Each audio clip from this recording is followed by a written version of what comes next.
bir şimşek ol gözlerimde çağ. Kederini unut, sevincinden bak. Menden istediğin dileğe bir bak. Ben sana sevmeyi de öğrendim.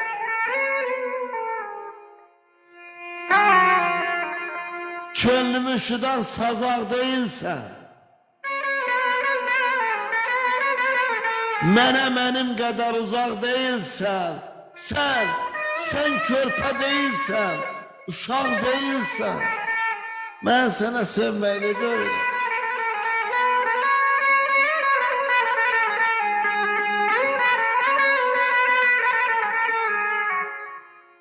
Sınık tebessümün gülüş değil ki.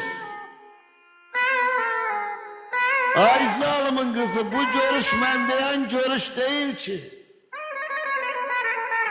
Muhabbet bir sığal öpüş değil ki. Ben sana sevmeyi necə öğrendim.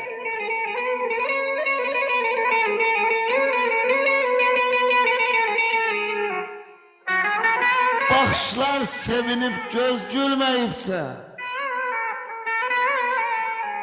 yüreğim bir idran gəm bilmeyipse,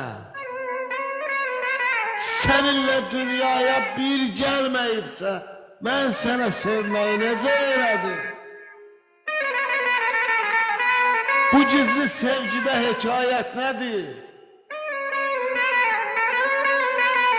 Kədərə bükülü saadet nedir?